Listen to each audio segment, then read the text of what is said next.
tal? ¿Cómo están, amigos? Buenas tardes, bienvenidos. Hoy estamos nuevamente reunidos, tal como lo habíamos promocionado a través de nuestras diferentes plataformas para juntos compartir de nuestra charla virtual sobre manejo integrado de plagas en el cultivo de palta. Les voy a comentar primero, amigos, que hoy a las 4:30 de la mañana aproximadamente salimos de viaje hacia la subcuenca de Río Loco después de algunos meses de ya iniciada la pandemia.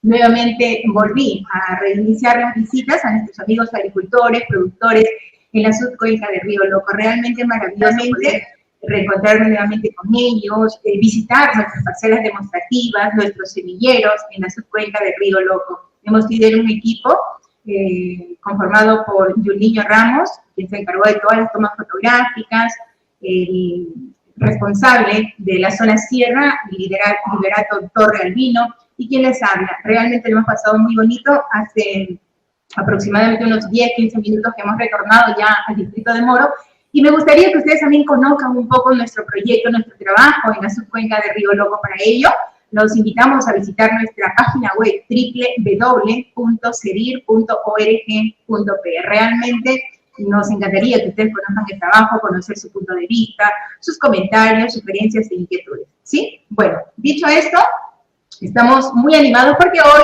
estamos listos para compartir, como lo decía hace unos minutos, nuestra charla virtual sobre manejo integrado de plagas en el cultivo de palta. Para ello, a nombre de nuestro director ejecutivo, el ingeniero Juan Serna Espinosa, les damos la cordial bienvenida, los invitamos a que se pongan cómodos y disfruten durante todas estas horas, estos minutos que vienen adelante, el desarrollo de esta charla virtual. Hoy tenemos un gran especialista, un gran profesional, que gentilmente apenas nos comunicamos con él, no dudó en aceptar la invitación para precisamente desarrollar hoy esta charla virtual. Así que les comento, el tema hoy es manejo integrado de plagas en el cultivo de palto. Hoy hablaremos sobre reconocimiento de plagas, diagnóstico y monitoreo, nivel de daño económico y acciones de control. Contamos hoy con la grata presencia del expositor, el ingeniero Juan Carlos Cabrera La Rosa, PhD, doctor, ingeniero agrónomo, profesor principal e investigador de la Universidad Privada Antenor Orrego, UPAO, y bueno, listo para compartir con nosotros. Primero lo saludo, ingeniero, es un gusto tener nuevamente con nosotros. ¿Cómo está, ingeniero Cabrera? Buenas tardes. ¿Cómo estás, Juliana? Buenas tardes, qué gusto volver a verte. El gusto es nuestro, gracias por aceptar y bueno, listos para disfrutar hoy sobre esta charla virtual, recibir información valiosa. Sabemos que va a ser una tarde bastante productiva. Permítame solamente, ingeniero, por favor, dar unas indicaciones. El ingeniero, les comento a nuestros fieles seguidores que el ingeniero va a tener una exposición ininterrumpida. Luego de terminada toda su exposición, ustedes van a tener la oportunidad de participar con las preguntas que quieran. Para ello los invitamos ya, iniciada la ponencia del ingeniero Juan Carlos Cabrera La Rosa, ustedes vayan formulando sus preguntas. Yo voy a ir anotando cada una de ellas, tomando notas para, luego de terminada ya la ponencia del ingeniero, él pueda responder todas las dudas e inquietudes. ¿Les parece? Si también desean comunicarse sobre el tema de certificados, el tema de las diapositivas u otra información, por favor no duden en contactarse inmediatamente con nosotros al 944-95-6716 o al siguiente número, 962-11-86-28. Nuestro equipo los atenderá en alguna de las líneas y, bueno, estaremos gustosos de poder atender cualquier información. Bien, ingeniero, adelante entonces hoy y bienvenido. Muchas gracias, Juliana. Bueno, en primer lugar, agradecer a CEDIR por la invitación. Yo represento a una universidad privada, a la Universidad Privada Antenor Orrego, en Trujillo La Libertad. Y el tema que voy a tratar hoy día es parte de la recopilación de lo que he trabajado con uno de mis colegas, el ingeniero Jacob Delgado Rodríguez. Entonces, básicamente los temas que voy a tratar es sobre el reconocimiento de las plagas para poder hacer un diagnóstico correcto, cómo monitorear o evaluar a esas plagas claves y sus enemigos naturales, ¿ya? Y las estrategias de control. En el intermedio le puedo hacer algunos comentarios sobre cómo determinar los niveles de daño económico o los umbrales de acción. Entonces, empecemos con lo que son las plagas claves y sus enemigos naturales. En primer lugar, el palto es uno de los cultivos que desde su instalación lo vamos a encontrar que está asociado a una gran cantidad de organismos externos que en algún momento pasan a ser una plaga. Vale decir, no todos los organismos que vamos a encontrar nosotros en una planta se van a constituir en un problema. Sin embargo, hay algunos que por la cantidad y por la frecuencia con la cual se van presentando, nos ocasiona algunos problemas en la conducción del cultivo, ¿no? Estos son, por ejemplo, de izquierda a derecha y de arriba abajo, lo que es la arañita marrón, la quereza, las querezas en general, las moscas blancas, el chinche de Advertus, una serie de lepidópteros, como son los geométridos y el bicho del cesto, Argirotenia, y algunos ocasionales, como por ejemplo Spodoptera, Heliotis, ¿no? Y también algunas enfermedades. Básicamente voy a hablar sobre las plagas, en este caso los artrópodos, son insectos y ácaros, nada más. No voy a tocar el punto de las enfermedades. El problema más frecuente en los campos de cultivo, tantos pequeños como grandes, es una arañita, que su nombre científico es la Oligonicus punicae, la arañita marrón, ¿no? En la fotografía podemos ver nosotros un campo libre de arañita marrón que muestra toda su frondosidad y el color verde característico, y a la derecha encontramos un campo bronceado, de ahí el nombre de la arañita marrón, porque broncea al palto, ¿no? En la fotografía podemos observar los estados de desarrollo. Podemos observar a una hembra adulta, que es la más grande, a un macho, y lo que observamos que con frecuencia se encuentran que son los huevos con el cual inicia. Cabe anotar que el nombre de Oligonicus punicae en estos momentos está siendo cuestionado porque al parecer tenemos nosotros 3 especies que coexisten a lo largo de nuestras zonas de producción. Pero como en este momento todavía no está disponible la información de qué especies son las que están en nuestros paltos, seguimos manteniendo el término de Oligonicus punicae para la arañita marrón, ¿no? ¿Qué hace este ácaro? Tanto los adultos como las ninfas lo que hacen es raspar la superficie de la hoja y le va causando un blanqueamiento. Y ese blanqueamiento posteriormente se va a ver de un color marrón o bronceado, que significa que esa hoja deja de producir la fotosíntesis, ¿no? Les había mostrado parte de esta fotografía, que es muy importante. Cuando nosotros queremos afrontar un problema, lo primero que tenemos que hacer es reconocer cuál es ese problema. Entonces, podemos observar nosotros que esta arañita tiene diferentes fases, ¿no? Tenemos, por ejemplo, a la hembra adulta, que es la más grande, la que causa el mayor problema. Tenemos los machos, que son pequeños, pero que son importantes porque son los que le mantienen la fertilidad a la hembra. Los huevos, que son colocados sobre la hoja, son muy abundantes, y los estados intermedios, que son llamados las ninfas, que en la fotografía podemos observar nosotros a una ninfa que está en el estado de cambio. Se le llaman las premudas o estados quiescentes. Que esto es un dato muy importante porque cuando establecemos las estrategias de control, este estado de desarrollo, que es la ninfa, pone en riesgo muchas de las alternativas que se están desarrollando para el control de esta arañita, ¿no? Ahí podemos ver nosotros el color característico de las hojas dañadas, es un color marrón o bronceado, ¿no? Y el brote que ya viene protegido, porque han establecido alguna medida de control. El color verde característico está asociado con las propiedades que pueda tener esa hoja para poder ayudar en la producción de los frutos, ¿no?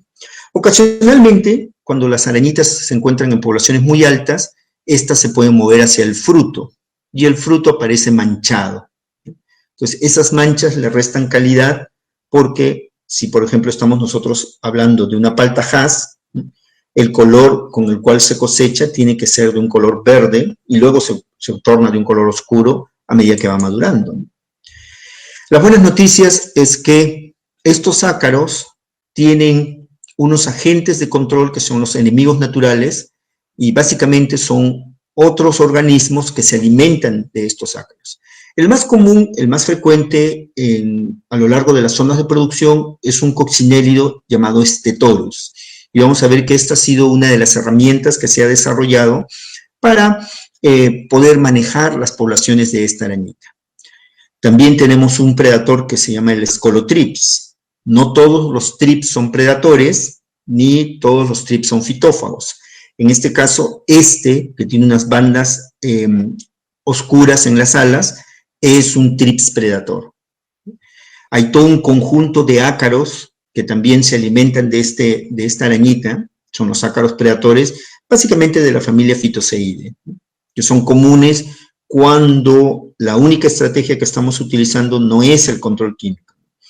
Y un pequeño coleóptero llamado Oligota, que también se alimenta de las ninfas y de los adultos, ¿no? De todos ellos, de estos 4 grupos de predatores, quizás el de mayor importancia por su utilidad dentro de lo que es el manejo de las plagas es Stetorus, que básicamente se dirige hacia las hembras adultas. El segundo problema que tenemos nosotros son unas querezas, llamada, la más común se llama Fiorinia. Estas querezas, podemos ver nosotros en un campo bien manejado, las hojas se retienen hasta que completan su ciclo normal, ¿no? Sin embargo, en los campos altamente infestados con querezas ocurre una caída de estas hojas, ¿no? Podemos ver hojas que todavía tienen la coloración verde, pero que caen al suelo. La caída natural de las hojas, eso es normal, ¿no?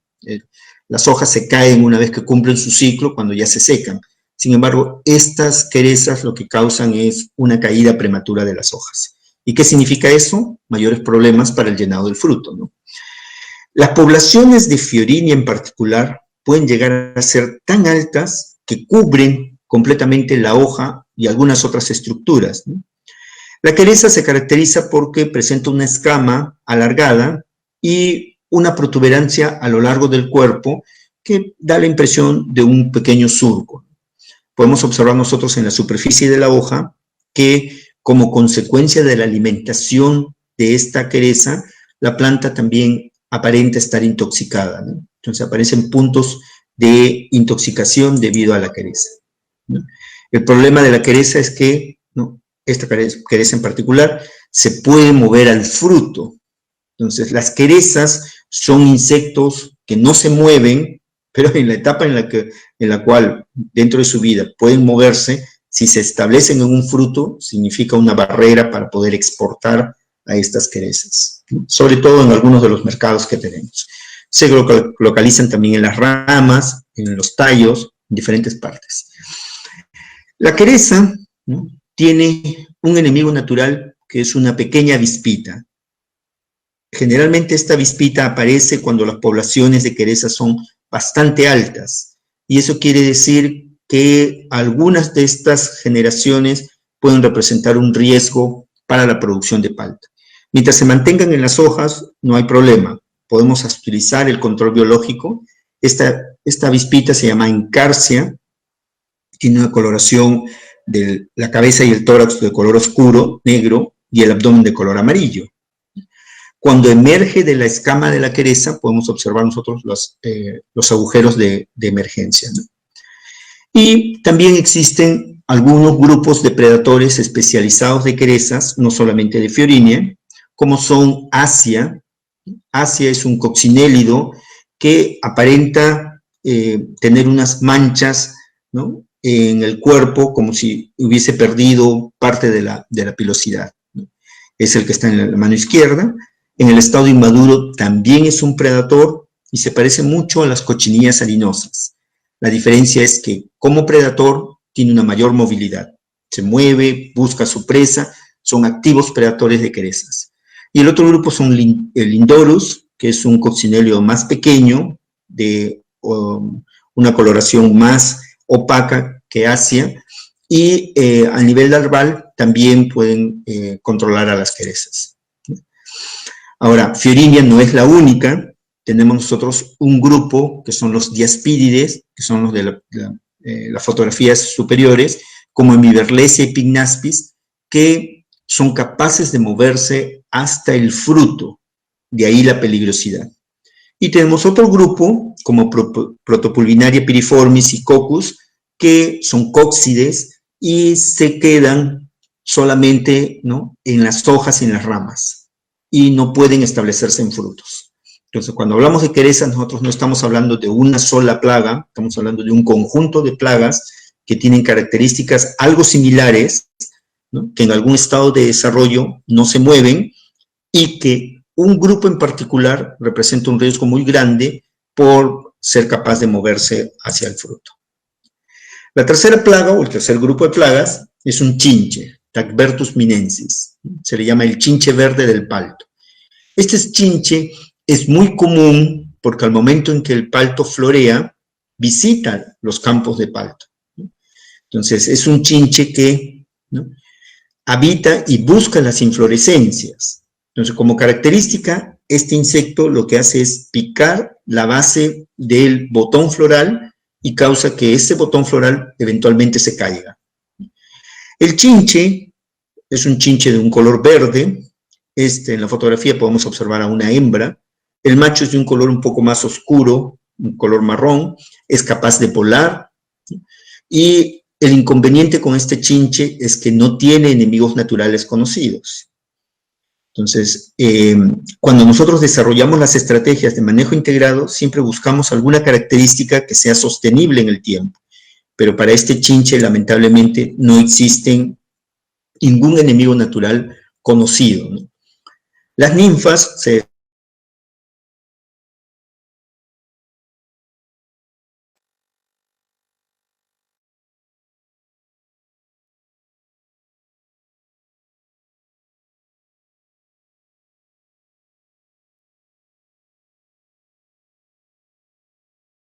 desarrollan en inflorescencias, viendo en la fotografía, con una caída, ¿ya?, de las flores, ¿no?, y eventualmente no obtenemos cuaja, ¿ya? Cuando las poblaciones de chinche, ¿ya?, se mueven y no hay flor, los chinches se van hacia los brotes en crecimiento. Entonces pican el brote en crecimiento y las hojas aparecen con unos agujeros irregulares que son consecuencia de esas picaduras cuando la hoja estaba muy joven, cuando estaba el brote. Si las poblaciones continúan y no hay ningún manejo, también puede dirigirse hacia los frutos, o sea, los frutos pequeños. Entonces, en los frutos pequeños, las picaduras del chinche causan unas secreciones y eventualmente el aborto de los frutos, ¿no?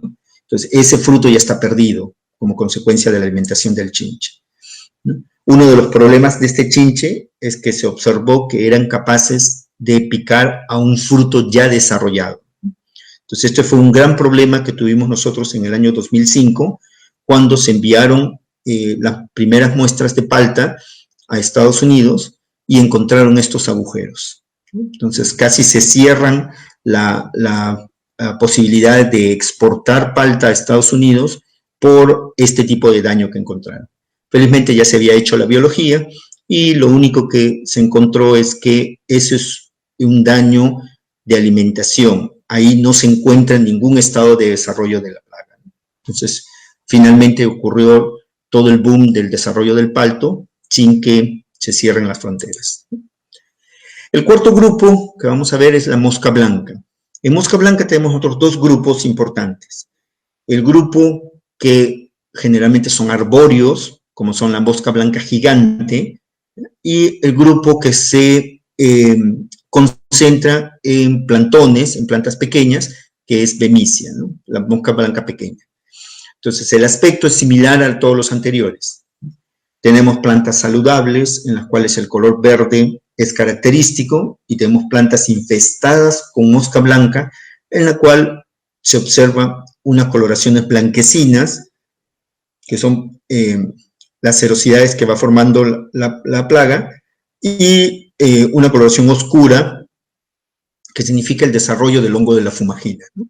La fumagina se desarrolla sobre las secreciones de estas moscas, ¿no? Aquí podemos ver en detalle lo que son los adultos, los inmaduros, que van succionando la savia, es un picador chupador, y sobre esto se forman serosidades que impiden la acción, por un lado, de enemigos naturales y por otro lado, ¿no?, de productos químicos, ¿no? Felizmente hay algunos insectos que están especializados a estas moscas blancas, una pequeña avispita que se llama Encarciela, que aparece generalmente cuando las poblaciones son muy altas. Y en poblaciones bajas, lo que está asociado con estas moscas blancas son predadores como la mosca sírfide, que se alimenta incluso de colonias de mosca blanca, y las larvas de una crisopa llamada Cerocrisa cinca, ¿no? Entonces, el control biológico también es posible para la mosca blanca, además de algunas otras medidas que vamos a hablar. Y finalmente, como grupo, están los lepidópteros, que se comportan como defoliadores, que significa que preferentemente se alimentan de las hojas, pero en cantidades tan grandes que causan, ¿no?, que los frutos sean expuestos directamente a la radiación solar y aparecen las quemaduras en los frutos, ¿no? Si el fruto ya se desarrolló, la hoja ya puede haber cumplido la función que le corresponde para el llenado del fruto. Sin embargo, los daños secundarios son que estos frutos son dañados por el sol, ¿no? En este grupo tenemos a una plaga que se le llama el bicho del cesto, Oiketicus kirby, que se caracteriza porque las larvas siempre están escondidas dentro de un cesto. Ese cesto es formado por hilos de seda y hojas y pequeñas ramas que el insecto cubre como alrededor de su cuerpo como una medida de protección. Lo importante del bicho del cesto es que solo forma una generación por año. Sin embargo, la capacidad de reproducción que tiene la hembra es, de acuerdo al tamaño, alrededor de 10.000 a 15.000 huevos por hembra. Entonces, es un alto potencial de reproducción. Cuando aparece el bicho del cesto no solamente se alimenta de las hojas, sino que en altas poblaciones raspa también el fruto, ¿no? Entonces, ahí es uno de los lepidópteros de mayor crecimiento y de mayor problema si es que no desarrollamos medidas de control, ¿no? Y está el grupo de los gusanos medidores, geométridos, porque, ¿no?, cuando caminan, estos doblan su cuerpo y parece que estuvieran midiendo. Dos de las especies más comunes que tenemos nosotros en nuestro medio es Oxidia y Sabulodes, ¿no?, con características algo similares. Pueden alimentarse básicamente de la hoja y en poblaciones altas también moverse hacia el fruto. Entonces pasamos al segundo punto, a lo que significa monitorear a estas plagas claves que hemos visto y algunos de sus enemigos naturales. El primer punto es cómo evaluamos en campo, ¿no? En principio, algunas de las plagas aparecen solo por focos. Entonces, en el caso de las plagas que aparecen por focos, lo importante es detectar ese foco y marcarlo y hacerle el seguimiento. Pero la mayor parte de las plagas importantes, como son la arañita, las querezas en la fase ya que se establecen en campo, las moscas blancas, el chinche y los lepidópteros, se distribuyen a lo largo de todo el campo. Entonces, se sugiere que los puntos de evaluación sean representativos, ¿sí?, y los puntos se deben tomar al azar. Entonces, cuando los árboles ya están cubriendo las hileras, es más difícil atravesar las líneas, ¿no? Entonces, los puntos se toman al azar dentro de los caminos que se puedan ir formando, pero lo importante es, ¿no?, que eventualmente, ¿no?, todas las plantas tengan las mismas posibilidades de poder ser evaluadas. ¿Y qué se evalúa? En principio, se evalúan órganos diferentes para poder ubicar al universo de plagas y sus enemigos naturales que afecten al palto, ¿no? Entonces, cuando nosotros estamos preocupados por algunos lepidópteros y al inicio de algunas de las plagas, vamos nosotros y tomamos brotes. En el momento de floración, 5 inflorescencias. Cuando hay frutos, 5 frutos, tomamos al azar dentro de ese punto, de esa planta, y también incluimos las ramas. Como la mayoría de estas plagas se concentran en las hojas, se sugiere que la unidad de evaluación en la planta sean por lo menos 10 hojas que representen a la planta. Dependiendo del tamaño de la planta, también podemos dividirlos en tercios o dividirlos por cuadrantes, ¿no? Entonces, pero lo que estamos buscando nosotros es de que la toma de muestras, en este caso, pueda representar lo que está ocurriendo en esa planta en particular. Como observaciones adicionales, se buscan secreciones, sobre todo cuando queremos dirigirlo de una manera integrada con lo que son enfermedades, la presencia de fumagina, que no se cuantifica, sino solamente, ¿no?, se coloca presencia o ausencia. Se evalúa el tallo principal para ver qué es lo que está ocurriendo en el tallo, finalmente ese es el soporte de la planta, los tallos laterales, el injerto, y la presencia de enemigos naturales de alta movilidad, que no necesariamente van a estar ubicados en las hojas o en las inflorescencias o frutos que estamos viendo.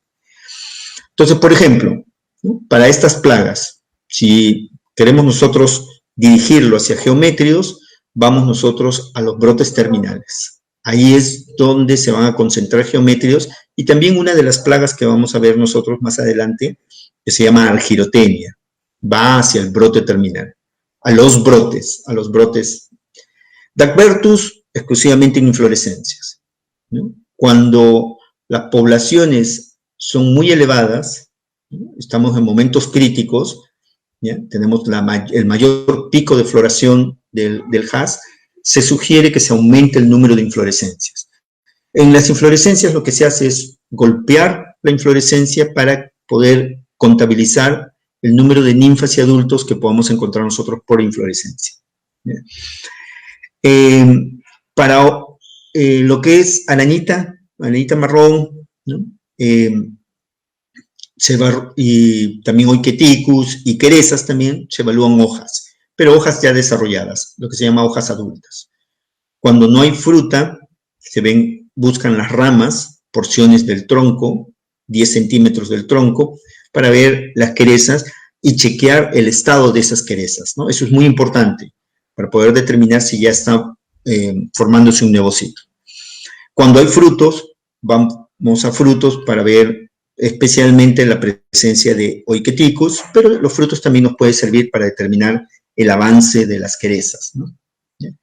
Y en general, ¿no?, se pide que, si bien los evaluadores tienen un número de plantas que deben cubrir por lote, por área, por lo que sea, ¿no?, también presten atención a cualquier planta sospechosa, porque de esa forma la estrategia de poder evaluar de manera rutinaria también nos permite detectar los puntos de ingreso de algunas plagas, ¿no? Los materiales que se deberían utilizar para el palto es un árbol que, dependiendo de las decisiones que tenga cada empresa, puede llegar a medir 2 metros, 5 metros, 7 metros, ¿no?, de acuerdo a los criterios de producción que tengan cada unidad, ¿no? Si es que no proveen de alguna herramienta que le pueda permitir ver lo que está ocurriendo en las partes superiores, el evaluador no va a ser capaz de tomar muestras de las partes superiores. Entonces, ahí es donde, ¿no?, para palto, ellos van con unos ganchos, que son cañas, ¿no?, que le permitan a ellos bajar muestras de la parte superior. Esto es muy importante para arañita y para querezas, porque gran parte de las reinfestaciones ocurren a este nivel. Es indispensable que cuenten con lupas, porque el tamaño de la mayoría de estos insectos y el nivel de observación que debe tener el evaluador significa que necesita una ayuda adicional. Y la ayuda es una lupa de por lo menos unos 20 aumentos, si fuera de 60 a 80 sería mucho mejor, para poder ver los detalles de lo que él tiene que evaluar. Se le provee de un tablero, si es que están todavía con cartillas de evaluación, o una tablet, si ya utilizan algún programa en el cual ingresa directamente los datos, ¿no? Generalmente ya no se utilizan los GPS, los celulares o las tablets, todo ya tiene incluido el GPS, entonces, para poder determinar los puntos en plantaciones más grandes en los cuales existe una alta incidencia de plagas. En etapas críticas, algunas empresas también invierten en escaleras, pues la escalera es más representativo el muestreo ¿no? Si el evaluador también puede tomar muestras al azar del tercio superior. Eso significa detener un poco el avance del evaluador, pero la confiabilidad de los datos ayuda mucho a tomar decisiones, ¿no? Y finalmente, esto se traslada a lo que son las cartillas de evaluación. La cartilla puede ser manual, como todavía lo siguen utilizando en algunos fondos, o puede ser ya electrónica, ¿no? Que se encuentra dentro de un programa que previamente ha sido diseñado para que elimine información innecesaria e incluya cualquier plaga eventual que pudiera aparecer, ¿no? Por ejemplo, en estos últimos años están apareciendo poblaciones de trips, ¿no?, que están asociadas al momento de floración. Entonces, si bien la atención va hacia los chinches, es bueno que en las cartillas también se empiece a considerar trips, porque mucho del daño que aparece asociado a otros organismos en realidad son debido a trips. Y pasamos al último punto, ¿no?, a lo que son las estrategias de control en sí. Entonces, para poder hacer un manejo integrado de plagas, se requiere que tengamos diferentes enfoques de lo que es el control de esas plagas, ¿no? Estamos viendo que hay algunas plagas que son las más importantes, que son las claves. Hay formas de evaluar estas plagas, esa es la información que tengamos de campo. El punto que no estoy tocando directamente es cuándo tenemos nosotros que aplicar. Entonces, cuándo va a depender mucho de las estrategias que estemos desarrollando en algún momento en particular. Entonces, en forma general, podemos encontrar nosotros que algunas de estas estrategias se llama control cultural, cuando son medidas que no necesariamente están tomadas para bajar las poblaciones, es más un enfoque de manera preventiva, para bajar las condiciones que son favorables para estas plagas. El control etológico, que luego lo vamos a ver, que es más una herramienta que apoya el monitoreo, pero que por sí sola no baja poblaciones. El control etológico se refiere al comportamiento de estas plagas, alguna característica del comportamiento de esas plagas que nos permite a nosotros tener una herramienta adicional de decisión. El control biológico, que puede ser fomentando todos los enemigos naturales que estamos viendo para esas plagas, o introduciendo algún agente que nos permita a nosotros restablecer esos equilibrios. Y el control químico significa en qué momento tenemos que ingresar con los insecticidas. Todo esto es el manejo integrado de las plagas. Veamos algunas de estas estrategias.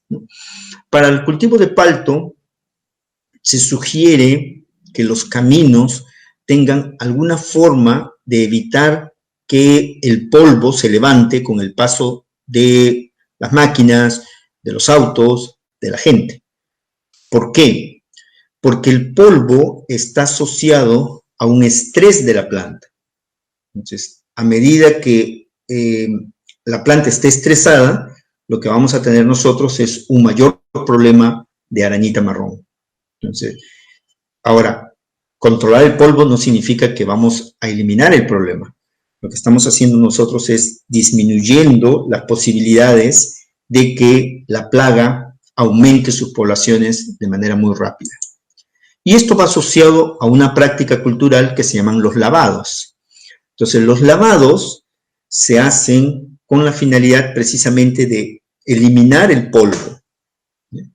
Entonces, después de un lavado, cualquier medida de control que nosotros diseñemos, llámese biológicos, llámese extractos vegetales o control químico convencional, va a ser mucho mejor porque tiene las mejores condiciones para que pueda desarrollarse.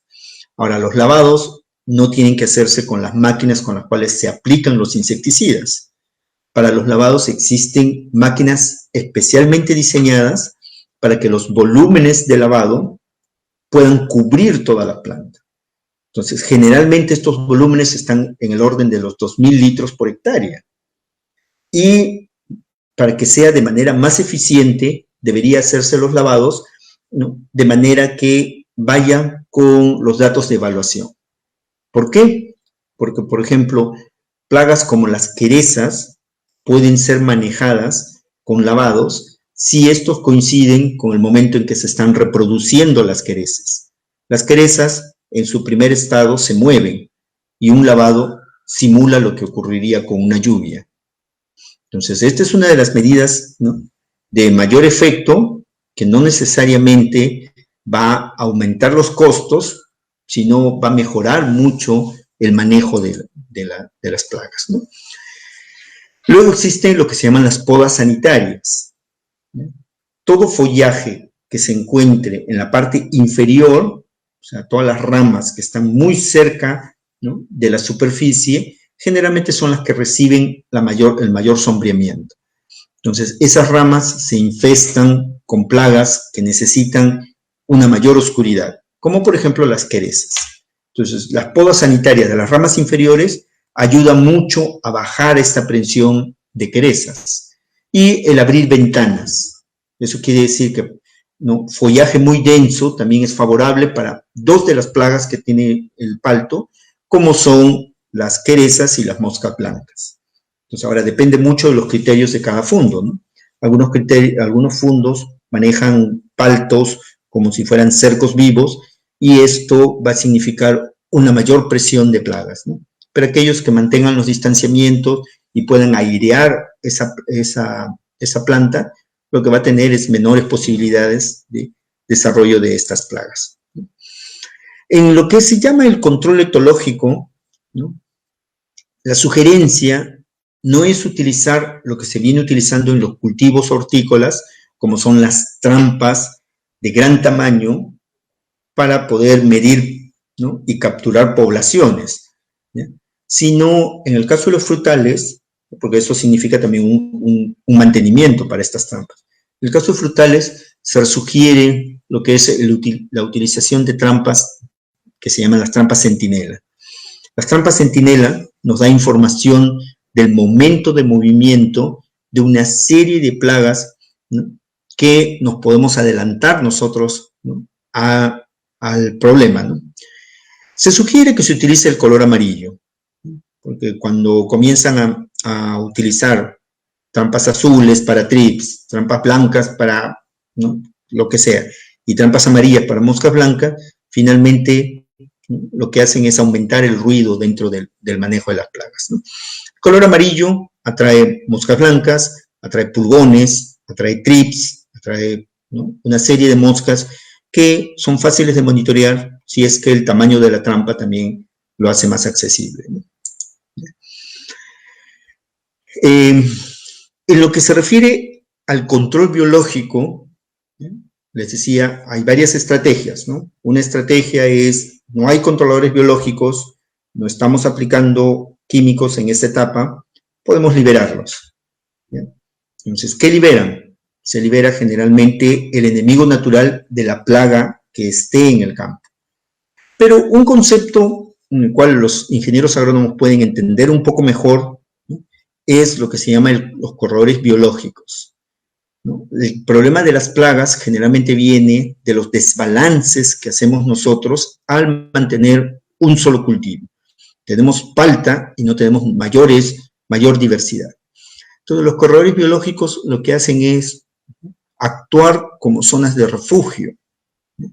Y algunos de los que han mostrado una gran efectividad en palto son, por ejemplo, ¿no?, el girasol, ¿no?, al momento de florear, atrae mucho a una gran cantidad de chinches que luego controlan a las plagas que se presentan en el palto, ¿no?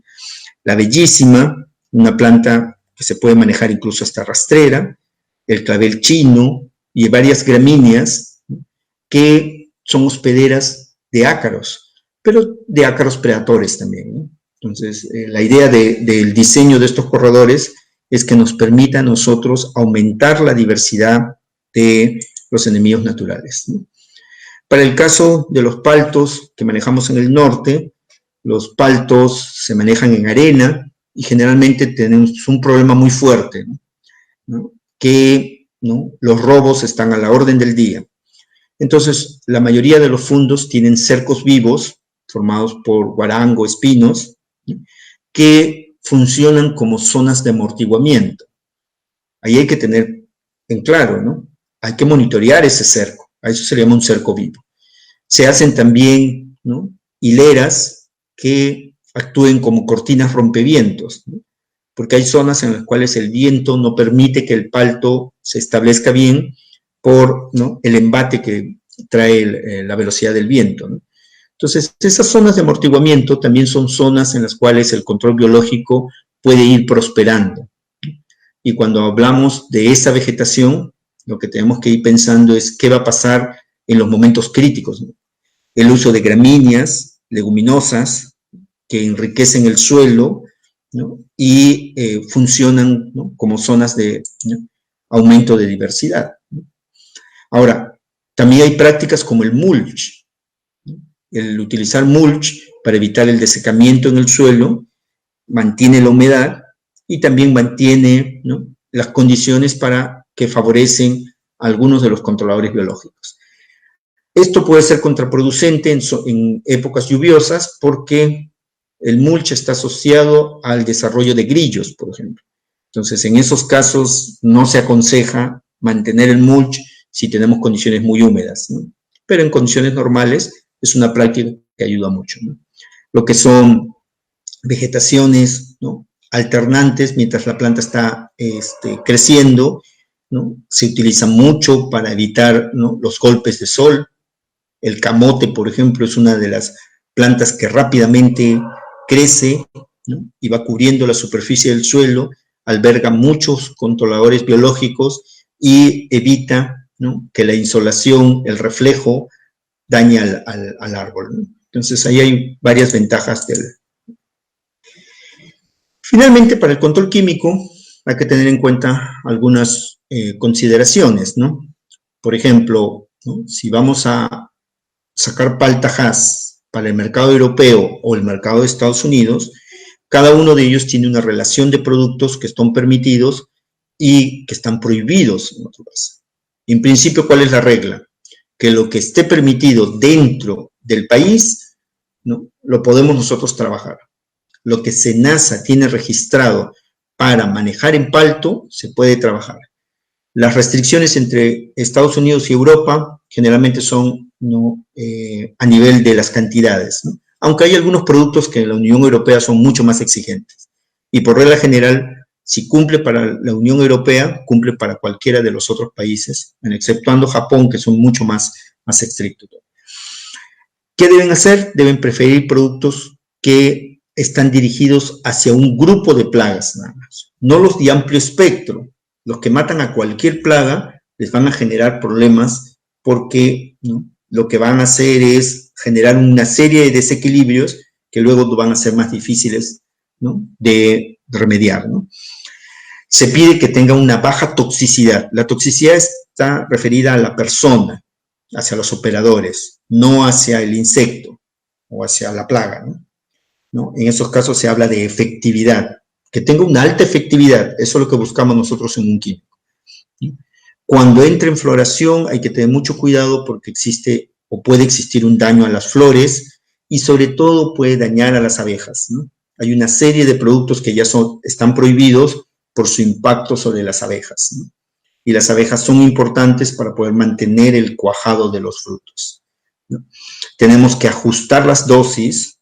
O sea, normalmente lo que aparece en la etiqueta es una información referencial y tenemos que determinar en qué momento debemos nosotros intervenir con esos productos químicos, ¿no?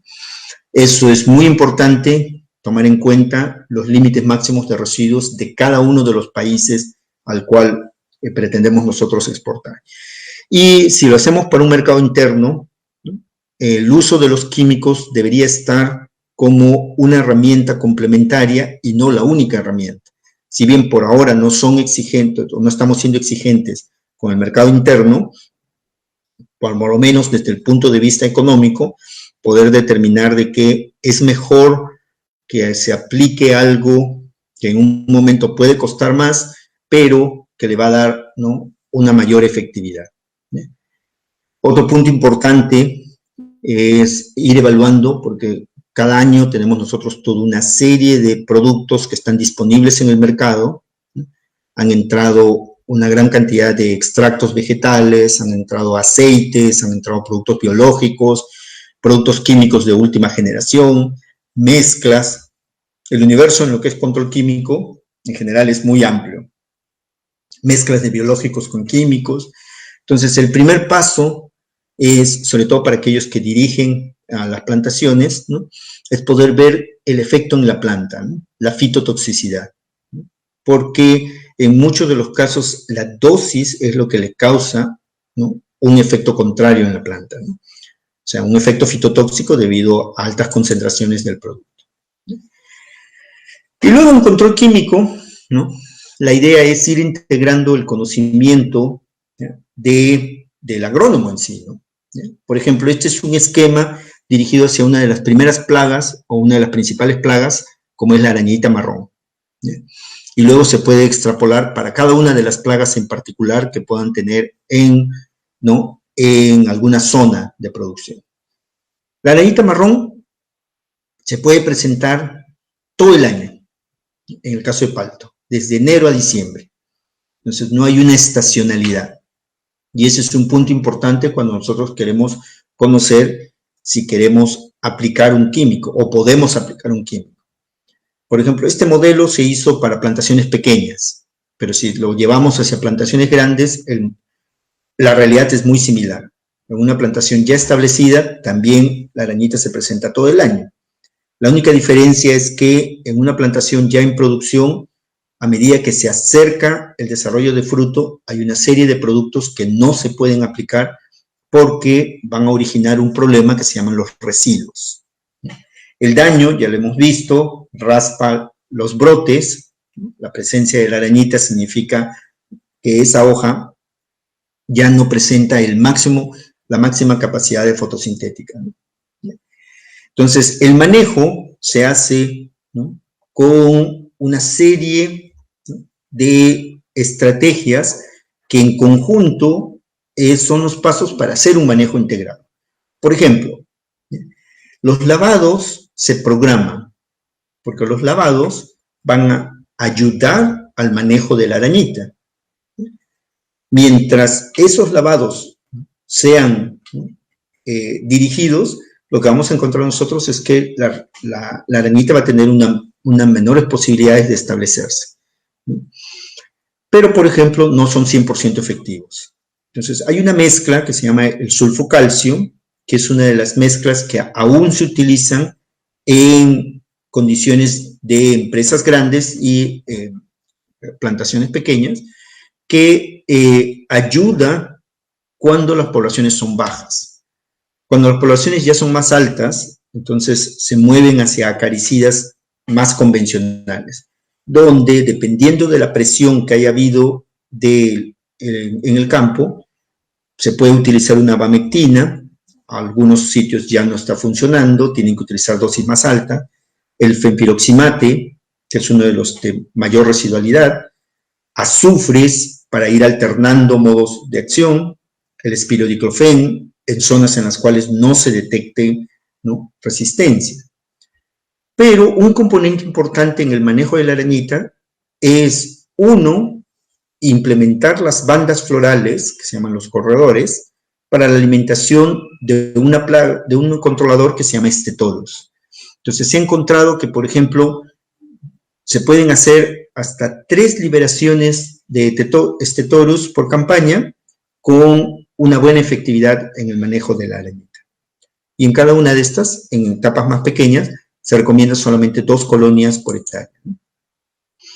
Y en el caso de los otros productos, ¿no?, hay una serie de productos disponibles en el mercado que, a grosso modo, podría ir referenciándolos, ¿no? Por ejemplo, las querezas, en general, ¿no?, pueden ser controladas por un insecticida regulador de crecimiento que se llama el buprofezin. Buprofezin va a ser muy efectivo si las poblaciones de querezas se encuentran en el estado de ninfa, porque al momento que va a mudar al siguiente estado es donde el insecticida interrumpe y mata. Pero si ya tenemos presencias de adultos, es preferible utilizar productos como el espirotetramat, que es un producto sistémico que se puede mover a todas las partes de la planta, hacia arriba y hacia abajo. Es una doble sistema. ¿Bien? Ahora, el espirotetramab tampoco se debe abusar y ser la única estrategia, ¿no? Porque hay otro insecticida, un juvenoide, que es el piriproxifen, que también puede controlar, ¿no?, a las ninfas y a los adultos, ¿no? Entonces, la estrategia es no emplear un solo químico. Si vemos nosotros que los controladores biológicos están bajando las poblaciones, si aplicamos o integramos un lavado y le aplicamos el insecticida en los momentos en los cuales no representen riesgo para la flor o para el fruto, entonces el manejo de las querezas puede ser sostenible. Para el caso del chinche de advertus, normalmente se han estado empleando productos de amplio espectro, como el metomil, ¿no?, el clorpirifos, pero en estos momentos están prohibidos, entonces hay muy pocas herramientas, ¿no? En algún momento entró un extracto que era el matrine, con muy buen efecto contra el chinche, y que ahora, ¿no?, ya está prohibido. Entonces, productos como el acetamiprid y el piriproxifen todavía significan herramientas, ¿no?, que pueden ayudar a las poblaciones del chinche. Lo importante es entrar lo más temprano posible, no esperar que las poblaciones sean demasiado altas para que el control químico sea la única alternativa. Moscas blancas, los lavados, ¿no?, las trampas ayudan, ¿no?, saber el momento en el que la mosca blanca puede estar elevándose, y en este caso el acetamiprid, el buprofezin también podría funcionar porque está dirigido hacia picadores chupadores, ¿no? En los lepidópteros hay productos muy selectivos como el espinosat, el espinoteram, ¿no?, que si bien su precio es muy elevado, son muy efectivos para cualquier estado de desarrollo de los lepidópteros.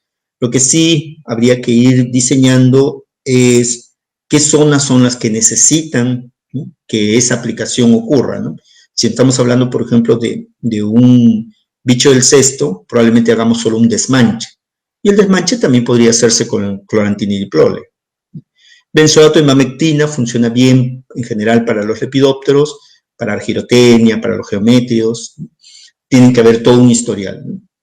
Si logramos desarrollar herramientas de monitoreo de adultos, podríamos entrar también con los Bacillus thuringiensis, porque esa es una herramienta muy selectiva. No la he colocado porque en general no tenemos herramientas muy buenas para monitorear los adultos, ¿no? Ahí podrían funcionar las trampas de melaza, las trampas de luz, ¿no?, las trampas de feromonas. Y bueno, uno de los productos, uno de los grupos que está emergiendo rápidamente son los TRIPS. Entonces, TRIPS con los productos del espinosat, el espinoteram, pueden ser controlados muy eficientemente. Y si estamos viendo, por ejemplo, en productos químicos se están repitiendo. Buprofezin, piriproxifen, funciona, ¿no?, para querezas, pero también puede funcionar, ¿no?, para el chinche. Y el acetamiprid funciona el chinche y funciona para las moscas blancas. El espinosat funciona para lepidópteros y funciona para trips, ¿no? Entonces, la idea de estos productos, si bien son selectivos, ¿no?, es que respetan mejor la fauna benéfica, actúan de manera específica, de manera más efectiva, y ayudan mucho en lo que es el manejo de la plaga, ¿no? A manera de conclusiones, ¿no?, ¿qué debemos nosotros hacer si queremos manejar las plagas en el palto? Primero, reconocer bien qué son los problemas principales. O sea, no todo insecto o ácaro que encontremos en el campo va a ser un problema. En principio, pueden haber muchos insectos que simplemente están de paso por el palto, pero que no son plagas. Igual para los enemigos naturales. No todo insecto asociado con esa plaga va a ser un factor que podemos utilizarlo nosotros para el manejo de la plaga, ¿no? ¿Por qué? Porque biológicamente tiene un umbral al cual puede llegar. Las decisiones de cualquier estrategia de control tienen que estar basadas en evaluaciones. Por lo tanto, las evaluaciones tienen, ¿no?, que reflejar lo que está ocurriendo en campo. Contar significa tener las herramientas para poder nosotros decidir, ¿puedo todavía utilizar un control biológico o es momento de entrar con el control químico?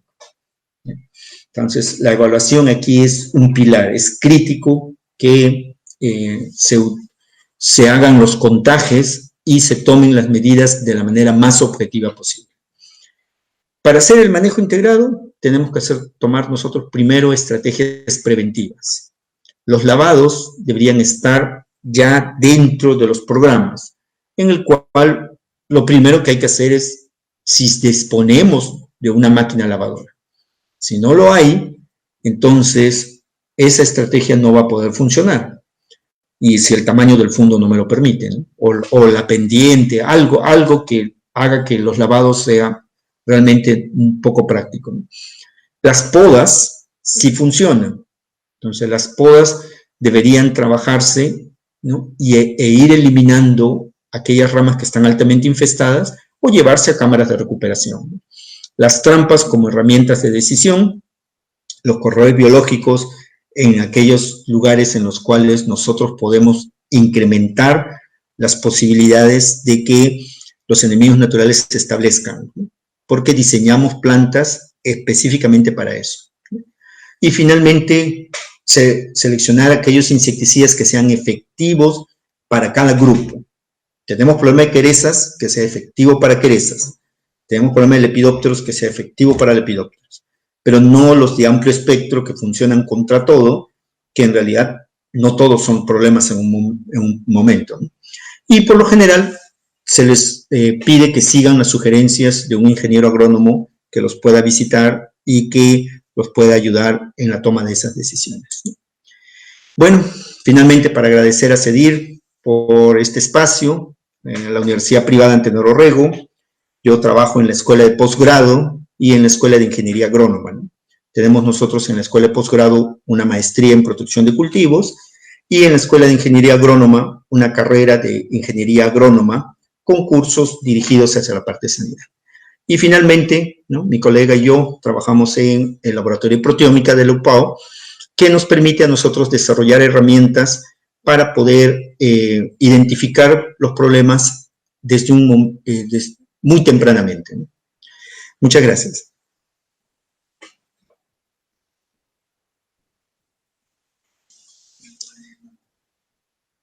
Juliana.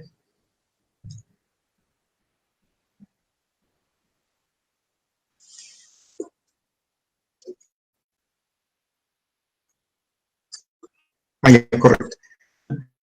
Entonces, algunas de las herramientas que nosotros tenemos en estos momentos disponibles también se han validado con CEDIR, ¿no? Sobre todo para poder hacer que la producción de paltos se pueda ser sostenible en el tiempo, ¿no? La idea de que la academia esté involucrada en el desarrollo de herramientas es que no obedezcan a intereses particulares, ¿no?, de alguna empresa que venda insecticidas, sino en desarrollar estrategias que puedan ser sostenibles y que no necesariamente van a ser costosas, ¿no? Sí, muy bien. Juan Carlos Cabrera, sí, Juliana. Con participación, sí, ingeniero, tuve problemas en el audio, una de las máquinas se desactivó.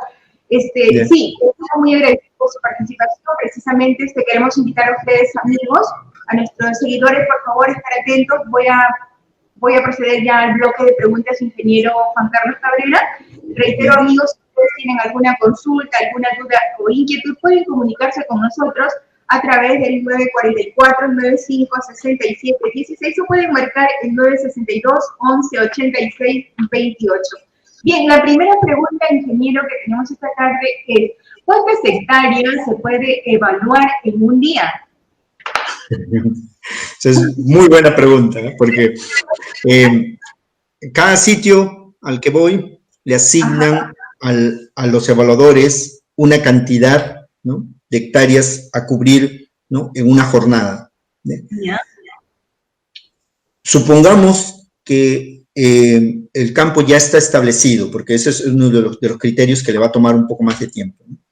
Un evaluador eventualmente podría cubrir hasta 10 hectáreas por día, ¿no?, para estar dentro de un margen en el cual no esté tomando datos corriendo, sino que no sean representativos para cada unidad. Correcto. Segunda pregunta, ingeniero Juan Carlos Cabrera. Hay una persona que va a empezar el sembrío de palto. La pregunta es, ¿cuál es la distancia ideal entre cada planta? O sea, si está trabajando con palta Hass para exportación, que coloque un distanciamiento de 4x4. ¿Bien? 4 metros entre plantas, 4 metros en calles, ¿no? Para que permita las posteriores labores que van a tener. Correcto. Los felicito por la exposición, ingeniero, y la pregunta es respecto, dice, a las abejas. ¿Puede existir interferencia de su actividad a causa de las trampas amarillas o no?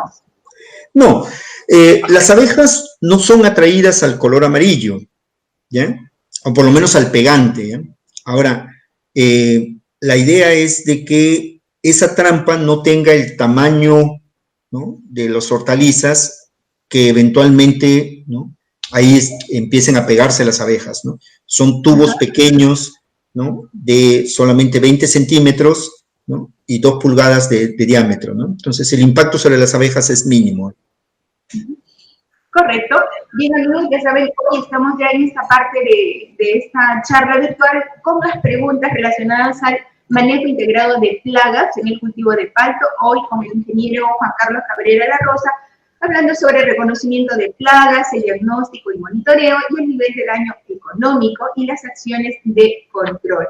Bueno, ya saben que también pueden contactarse con nosotros al 944-9567-16 o marcar también el 962-11-86-28. Saben que las transmisiones están en vivo y en directo, también enlazados con Radio Sevilla a través de nuestras plataformas. Siguiente pregunta, ingeniero. ¿Qué pasa si se extrae gran cantidad de yemas de un árbol? O sea, desde el punto de vista sanitario, me imagino, ¿no?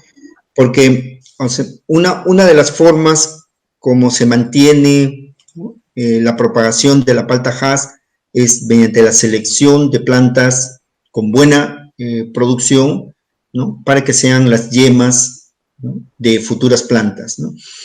Si no tiene esa selección, lo más recomendable es que acuda a viveros que tengan prácticas de propagación que asegure, ¿no?, que la calidad de esos plantones le permita un buen establecimiento de plantas, ¿no?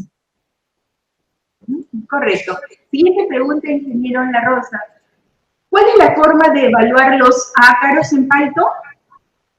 Sí, yo había mencionado, ¿no?, que para el caso de ácaros, ¿no?, del ácaro marrón, este se concentra en hojas maduras, no en hojas jóvenes. Entonces, se les sugiere que seleccionen 10 hojas maduras al azar que cubran alrededor del árbol, ¿ya? Pueden tomar, ¿no?, dos hojas que están hacia el camino, en la parte inferior, 2 hojas en la parte media, 2 hojas al otro lado y 2 hojas de las que están en contacto con los lados de la planta, ¿no? Entonces, en total, unas 10 hojas, ¿no?, y contar el número de individuos que estén en cada hoja. ¿Bien? Correcto. Siguiente pregunta, ingeniero Juan Carlos Cabrera. ¿Por qué las plantas de palto empiezan a secar y con frutos? ¿Y qué productos se puede tratar? ¿Con qué productos se puede tratar? Bueno, si está hablando de secamientos, es muy probable que tenga un problema fitopatológico que se llama la pseudiplodia, que lo que hace es ir secando ramas, ¿ya? Ahora, los productos, esa no es área de mi competencia, ¿no? O sea, eso lo desarrollan los fitopatólogos, ¿no? He escuchado que algunos de los productos son buenos, otros malos, pero en esos casos entrar con una poda podría ayudar más que aplicar un fungicida, ¿no?, con el desinfectante y todo, ¿no? Perfecto. Vamos entonces con la siguiente pregunta, ingeniero Juan Carlos Cabrera La Rosa, hoy nuestro expositor en esta charla virtual sobre manejo integrado de plagas en el cultivo de palto. El ingeniero Juan Carlos Cabrera La Rosa es PhD, doctor, ingeniero agrónomo y profesor principal e investigador de la Universidad Privada Antenor Orrego, UPAO. Bien, siguiente pregunta, ingeniero. ¿Por qué no se practican las estrategias entre los conocimientos de los profesionales del propio, del Minagri, SENASA, INIA y otras universidades, empresas fabricantes, distribuidores de productos agroquímicos, ecologistas, orgánicos, y nos puedan dar un punto de vista, y si usted no puede dar su punto de vista? ¿Por qué no integramos a todos los actores? Sí, ¿por qué no se practican, dice, las estrategias? Bueno, finalmente, en agricultura, ¿no?, estamos en un mercado abierto, es un libre mercado. Entonces, la academia puede sugerir, pero no decide, ¿no? Los productores también, ¿no?, sugieren, o mejor dicho, los proveedores de agroquímicos, ¿no?, su negocio es poder colocar estos productos. Minagri tiene INIA, que también hace investigación, ¿no?, pero finalmente las decisiones las toman los agricultores, ¿no? Entonces, nuestra buena voluntad puede ser simplemente ir guiándolos para que todo esto se vaya uniendo, ¿no? Porque esa es la idea del manejo integrado. El manejo integrado no es que solamente soy yo y mi fundo, sino es todo un área, ¿no? Hay que unirse, hay que compartir los conocimientos. Si están los agroecológicos, los que siguen el control biológico, ¿no?, hay que desarrollar herramientas que los agricultores las puedan implementar, pero no hacerlos que dependan de cada una de esas estrategias. Hay que desarrollar las capacidades, hay que hacer que esto realmente pueda funcionar, y para que pueda funcionar, un primer paso es ir dando a conocer qué es lo que existe, ¿no? Correcto, ingeniero. Gracias por la respuesta. Siguiente pregunta. ¿Se pueden realizar lavados en época de floración? Sí y no. O sea, le voy a decir cuándo sí y cuándo no, ¿ya? El lavado, para que sea efectivo, tiene que ser a alta presión, ¿ya? Entonces, la alta presión puede originar la caída de la flor, ¿ya? Porque estamos nosotros con una flor abierta, el golpe de agua va a hacer que la flor se caiga, ¿no? Pero el lavado se hace, ¿no?, con la intención de, ¿no?, eliminar algo que se esté moviendo, ¿ya? Entonces, si hemos iniciado la floración, la flor todavía no está abierta, estamos con botones, todavía podríamos entrar. Entonces, nosotros le llamamos floración, pero no es una flor abierta. Pero ya una vez que la flor está abierta, no les sugiero que entren con lavado, porque eso le va a hacer la caída de toda esa flor, ¿no? Y va a ser contraproducente, ¿no? Queremos controlar una plaga, pero estamos quedándonos sin fruta, sin futura fruta, ¿no? Bien, el tiempo sigue transcurriendo, son exactamente las 6 de la tarde con 10 minutos. Les comentamos que estamos en transmisión en vivo y en directo, amigos, a través de Radio Sedir Online. Y hoy estamos con un gran especialista, el expositor, el ingeniero Juan Carlos Cabrera La Rosa, PhD, doctor, ingeniero agrónomo, profesor principal e investigador de la Universidad Privada Antenor Orrego, UPAO. Hoy el tema es manejo integrado de plagas en el cultivo de palto, reconocimiento de plagas, diagnóstico y monitoreo, nivel de daño económico y acciones de control. Estamos ya en el bloque de preguntas. Siguiente pregunta para usted, ingeniero Juan Carlos Cabrera. ¿Qué pasaría si el insecto se vuelve resistente a ciertos productos químicos o biológicos?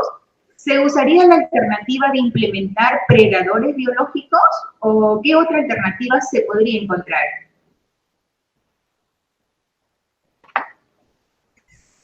Los controladores biológicos, parece que había una interferencia, ¿no? Porque ¿cómo no? Sí, no se preocupe, vuelvo a leer la pregunta. Dice, ¿qué pasaría si el insecto se vuelve resistente a ciertos productos químicos o biológicos? ¿Se usaría la alternativa de implementar predadores biológicos o qué otra alternativa? Sí, no, pero sí, parece que la interferencia viene por unas llamadas, pero a ver, si en caso vuelven a llamar, pido un minuto nomás para poder hacer. La resistencia es un problema por el uso continuo, ¿ya?, de un producto, generalmente un producto químico, ¿ya? Entonces, la resistencia ya se ha presentado para arañita marrón, se ha desarrollado para algunas querezas, por lo menos se sospecha, ¿no? Porque ¿cuándo nos damos cuenta que hay resistencia? Cuando el agricultor está aumentando la dosis, cuando el ingeniero le recomienda, aplícale 500 mililitros, pero el agricultor dice con 500 no me funciona y estoy aplicándole 1 litro. Entonces sospechamos que hay resistencia. O cuando un producto que antes me duraba 20 días, ahora solo me dura 10 días. Entonces sospechamos que haya resistencia. En realidad, la única forma de saber si realmente es resistencia es cuando se hacen estudios de laboratorio, ¿ya? Entonces, en el estudio de laboratorio podemos nosotros determinar si es resistente o no es resistente. Es un problema de otra cosa, ¿no? Un mal producto, una forma mala de aplicar, alguna cosa, un producto adulterado podría ser. El control biológico no entra como una solución cuando el problema está fuera de las manos. Cuando ocurre un desequilibrio, el control biológico no va a poder funcionar. Entonces, si tienen un problema de resistencia con una población altísima de la plaga, el control biológico no va a poder solucionar esa plaga. Los niveles de control de un controlador biológico se bordean hasta un 80%, y en las fases explosivas de la plaga eso no es suficiente. Entonces, el control biológico se sugiere como una estrategia cuando las poblaciones son más manejables, ¿ya?, y en periodos en los cuales no ponemos nosotros en riesgo a la producción de la fruta, ¿ya? Entonces, no se trata de que, mire, yo tengo 100% de parasitismo, control biológico, pero mi daño es de 70%, porque mi fruta es de descarte, ¿ya? Entonces, esa es la idea, ¿no? O sea, no entra como el reemplazo cuando es resistencia, ¿no? Bien, amigos, nuestra organización Servicio para el Desarrollo Integral Rural, SEDIR, hoy dentro de nuestro programa de desarrollo de capacidades está compartiendo con ustedes la charla virtual sobre manejo integrado de plagas en el cultivo de palto, hoy con el expositor, el ingeniero Juan Carlos Cabrera La Rosa. Estamos ya en el bloque de preguntas. Ingeniero, ¿cada qué tiempo se hacen las evaluaciones de campo? 2 entradas por semana es suficiente para poder detectar todos los problemas a tiempo, ¿ya? O sea, 2 veces por semana cubren ustedes todas sus necesidades, ¿ya? Y en épocas en las cuales la planta, ¿no?, ha pasado de producción, podrían distanciarla 1 vez por semana, ¿ya? Pero en la etapa de brotamiento, floración, fructificación, 2 veces por semana es lo aconsejable, ¿no? Perfecto, gracias por la respuesta. Siguiente pregunta, ¿cuáles son las maneras de evaluar trips en campo y las estrategias para combatirla? Muy bien. Trips es uno de las plagas que vengo trabajando desde hace ya 25 años. Así que, ¿no?, en algunas zonas han ido elevando sus poblaciones. Los trips son atraídos a las trampas de color amarillo. Entonces, cuando se sospeche que en algún lugar tengo o está entrando un problema de trips, les sugiero el uso de las trampas centinelas de color amarillo, ¿ya? La forma correcta de evaluar a los trips es mediante el golpeo, por ejemplo, del brote, ¿ya?, no de la hoja madura, porque en la hoja no va a estar, la hoja madura no está el trips, o de la inflorescencia, así como evaluamos a Dacbertus.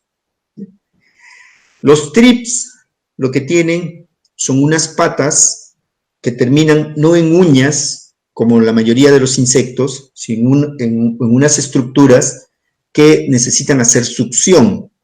Entonces, al momento que golpeen, lo que deben tener es una superficie lo suficientemente porosa para que el insecto se busque que retener en esa superficie.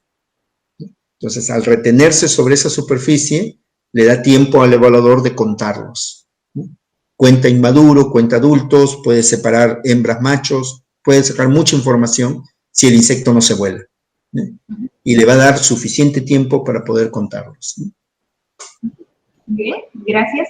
Siguiente pregunta, ¿recomienda, ingeniero, plantar los clonales o no? Los paltos clonales son copias idénticas, ¿no?, del material original, ¿sí? Desde el punto de vista sanitario, lo que se busca es variaciones. Entonces, campos que no necesariamente son idénticos.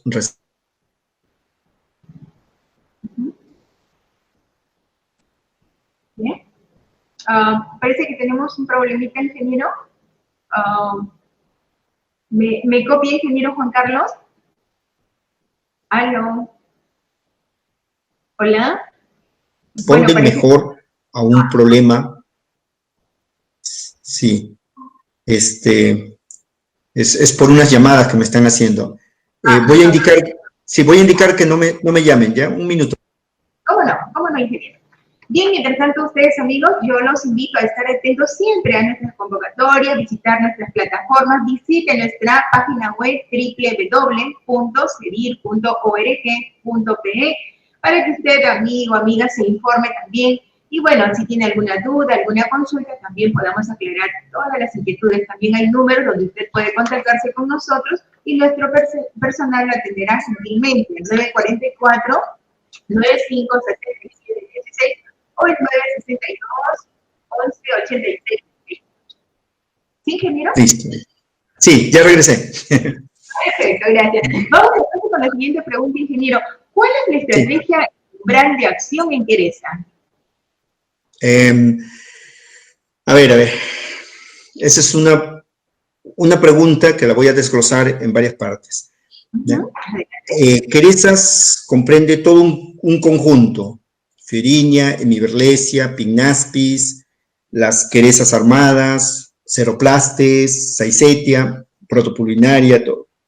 Entonces vamos a concentrarnos en aquellas que representen el mayor riesgo, ¿ya?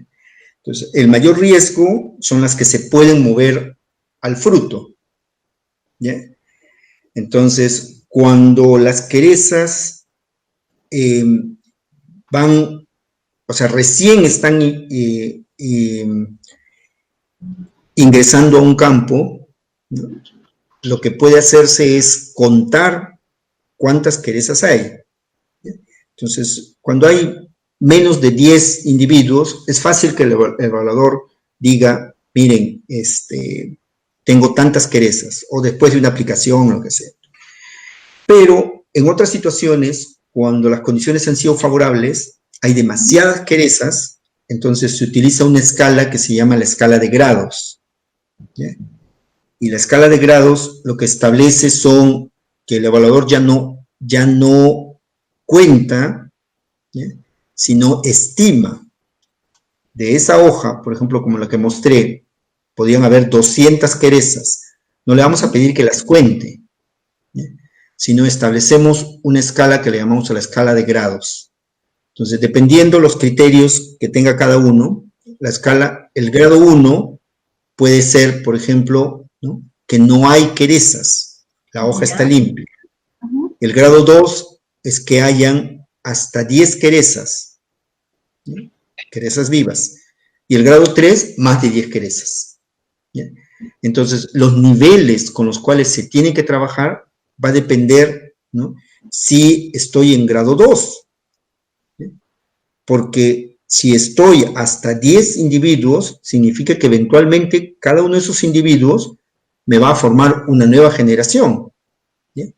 Pero va a depender también de qué estoy evaluando, porque las querezas van moviéndose y se mueven con cada generación hacia el fruto. Entonces, cuando lo encuentro en hojas inferiores, no representa para mí un mayor riesgo. Puedo todavía lavar, puedo hacer podas, puedo hacer medidas que no necesariamente me enfoque con los químicos. Cuando se movieron a los tallos, significa que ya se está acercando hacia el punto en el que me va a causar más problemas. La última advertencia para nosotros es cuando estén en las ramas que portan el fruto, ¿ya? Porque si no lo detuvimos en ramas que portan el fruto, el siguiente oleaje de querezas se va a ir al fruto, y de ahí nadie lo saca, ¿ya? Porque después están haciéndoles con cepillos, están haciéndoles un montón de labores que no son efectivas. Entonces, el manejo de querezas, cuando me hablan de los niveles, por eso no lo quise poner en la presentación, porque hay demasiados factores que hay que considerar, ¿no? ¿Dónde están esas querezas? ¿Ya? Están en las hojas inferiores, no hay problema. Yo puedo trabajar con un grado 3, porque dije, mira, espero que llegue en grado 3 para yo aplicar esto. Más de 10.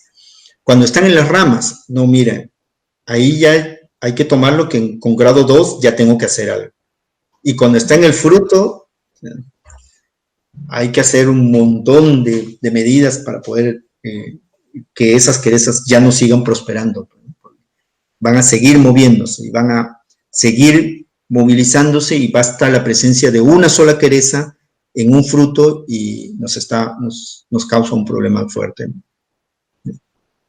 Bien, ingeniero, gracias por la respuesta. Siguiente pregunta.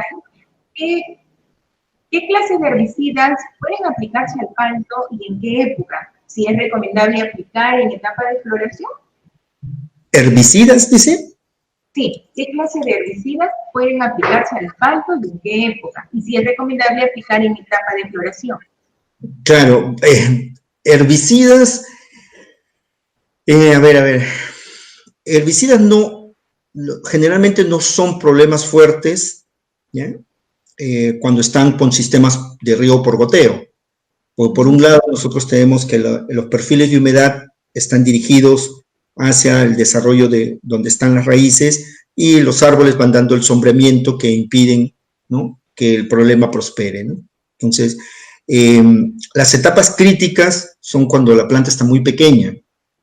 Por eso cuando les indicaba el uso de mulch ayuda en el manejo de malezas, ¿no? En floración, si hubiese un problema descontrolado, hay pérdidas de plantas, hay un riego por gravedad y hay mucho problema de herbicidas, de malezas, no se recomienda utilizar herbicidas, ¿no? Porque la fitotoxicidad que puede trasladarse hacia la planta va a ser muy riesgosa y eso es lo que no queremos. Entonces tenemos que sopesar, ¿la presencia de esa maleza realmente representa un riesgo como para entrar con un herbicida o simplemente establezco medidas mecánicas, ¿no? Bien.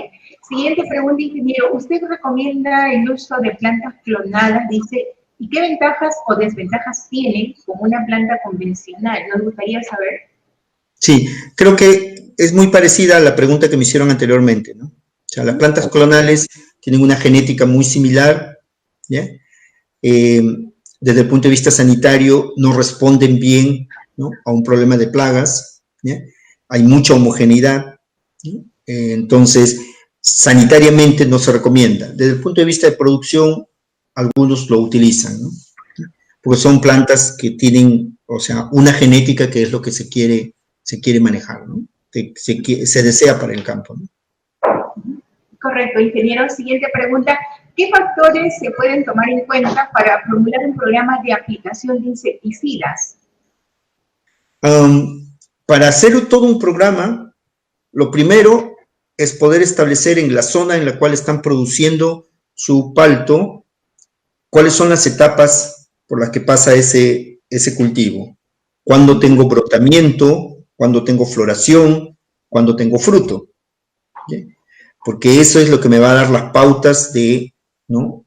Si voy a diseñar y yo voy a anticiparme al problema, voy a tener estos problemas, vamos a decir, arañita, se me presenta todo el año. Aquí puedo aplicar estos productos, pero aquí no.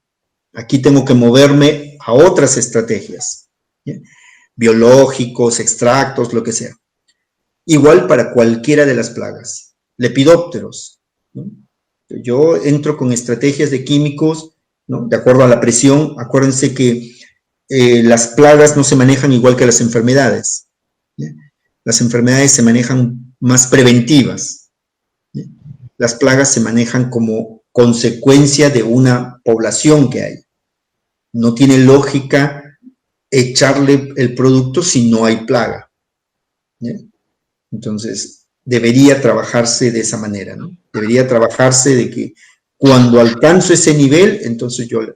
Y el programa funciona muy bien, ¿no? Porque he visto que en todos los casos tienen y van estableciendo este producto que tiene una buena efectividad, va a entrar en el momento en el que históricamente la plaga va a hacer un pico, antes que llegue ese pico. Y tiene una residualidad que significa que no tengo un riesgo para la fruta, ¿sí? Y en estos otros, cuando se presenten, yo ya sé qué es lo que tengo que realizar o aplicar, ¿no? Bien, correcto, ingeniero. Pregunta, sobre manejo integrado en cultivo orgánico de palta, ¿cuáles son las recomendaciones? ¿Qué recomendaciones compartiría con nosotros? Ya, he tenido la oportunidad de visitar campos de palta orgánico, ¿ya? O sea, yo trabajo también como asesor de algunas empresas, ¿no?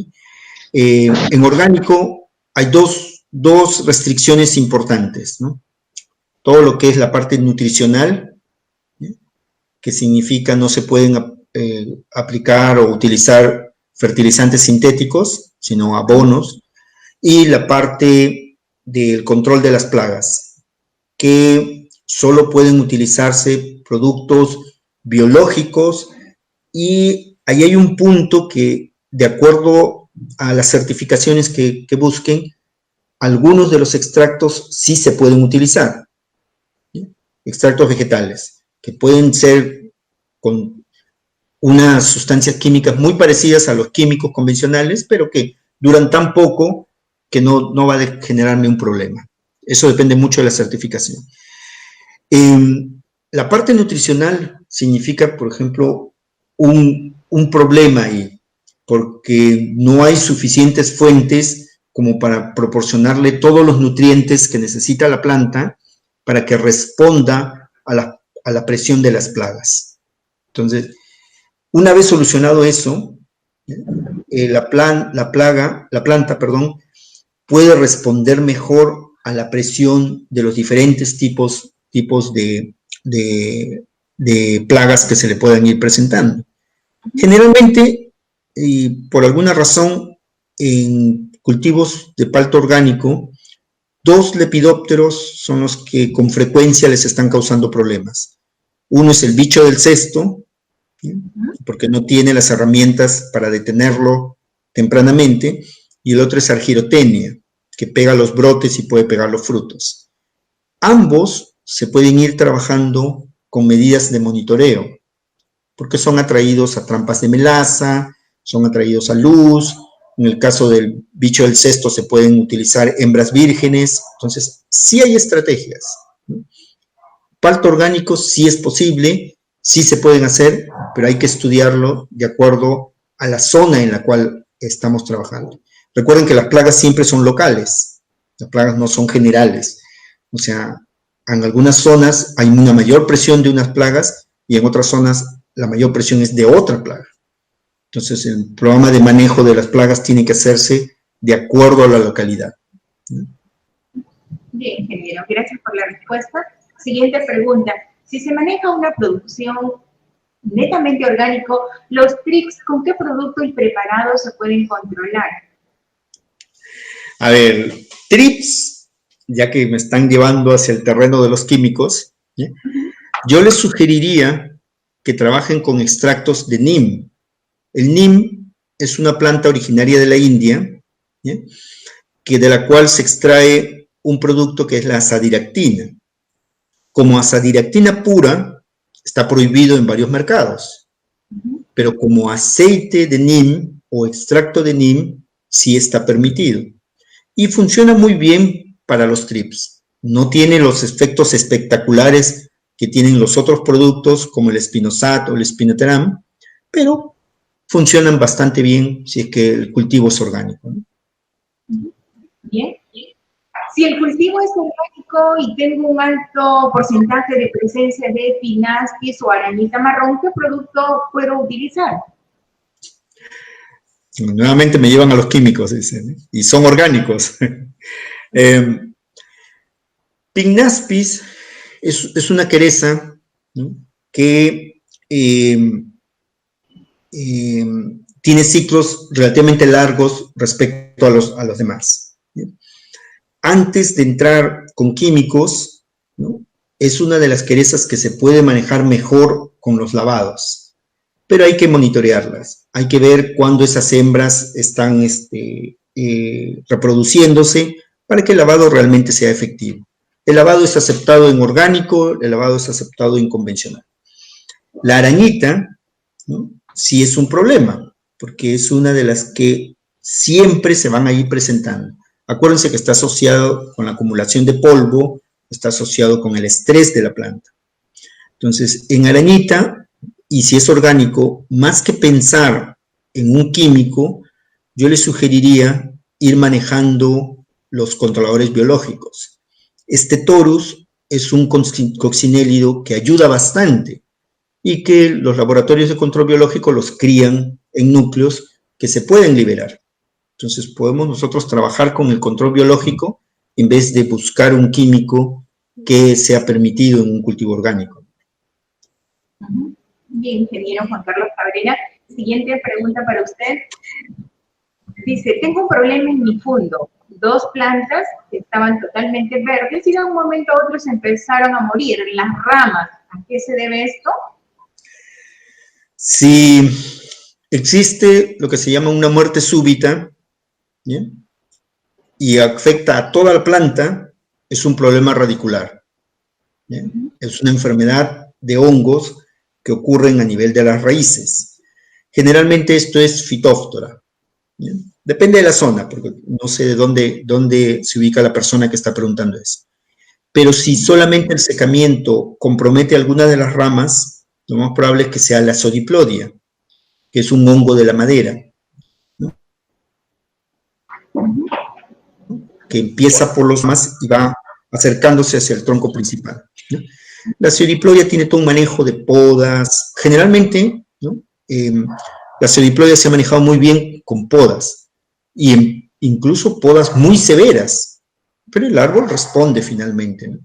Entonces, en vez de estar utilizando productos químicos, una poda funciona mucho mejor. Y el caso de Phytophthora, el manejo del riego, ¿no?, porque necesita condiciones de exceso de humedad para que genere ese problema, ¿no? O sea, no sé exactamente cuál será la causa del problema que ha mencionado, ¿no?, pero por lo menos esas 2 podrían serlo.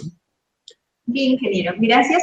Siguiente pregunta, ¿se puede hacer integración de control químico y biológico? De ser el caso, ¿qué productos químicos recomienda? Bien, sí se puede hacer.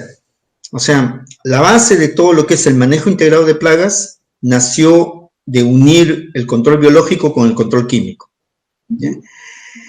El control biológico nos ayuda cuando las poblaciones todavía están pequeñas o están bajas, ¿no?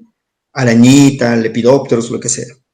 Entonces, se puede hacer que sean compatibles cuando los utilizamos en momentos diferentes, ¿sí?